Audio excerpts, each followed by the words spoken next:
নির্বাচন উপলক্ষে সারা দেশে কয়েক স্তরের নিরাপত্তা গ্রহণ করা হয়েছে। গুরুত্বপূর্ণ কেন্দ্রগুলোতে বাড়ানো হয়েছে আইন শৃঙ্খলা বাহিনীর সদস্য।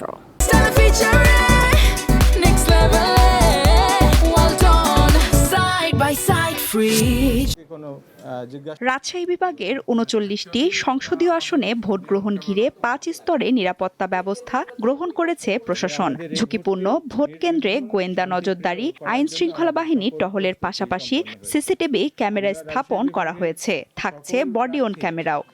প্রার্থীর সকল সমর্থক। ময়মনসিংহে ১১টি সংসদীয় আসনের ১৩ উপজেলায় মোতায়েন করা হয়েছে আইন শৃঙ্খলা বাহিনীর সদস্য। ভোট নির্বিঘ্ন করতে তৎপর রয়েছে র্যাব। ভোটের দিন আইন শৃঙ্খলা পরিস্থিতি স্বাভাবিক রাখতে হাওর বেষ্টিত জেলা সুনামগঞ্জে ২৪ প্লাটুন বিজিবি মোতায়েন করা হয়েছে। কুষ্টিয়ার কুমারখালী উপজেলায় পরিত্যক্ত অবস্থায় ব্যাগের মধ্যে থেকে ১০টি ককটেল সাদৃশ্য বস্তু উদ্ধার করেছে পুলিশ।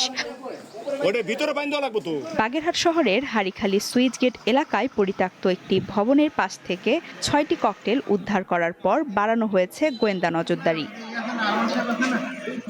সাবেক শিক্ষামন্ত্রী আ.ন.ম এহসানুল হক মিলন বলছেন, জামাতে ইসলামী নির্বাচনকে বিতর্কিত করার চেষ্টা করছে।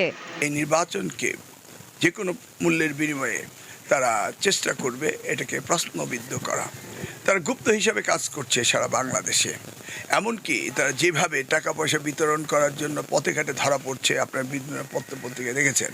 সিলেট মহানগর এলাকায় ড্রোন দিয়ে মনিটরিং করবে পুলিশ।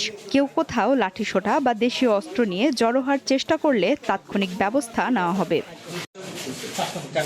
শেরপুর সদর উপজেলার চরপক্ষীমারীতে সড়ক দুর্ঘটনায় এক সহকারী প্রিজাইডিং অফিসার মারা গেছেন। তিনি ভোট সরঞ্জাম আনতে যাচ্ছিলেন।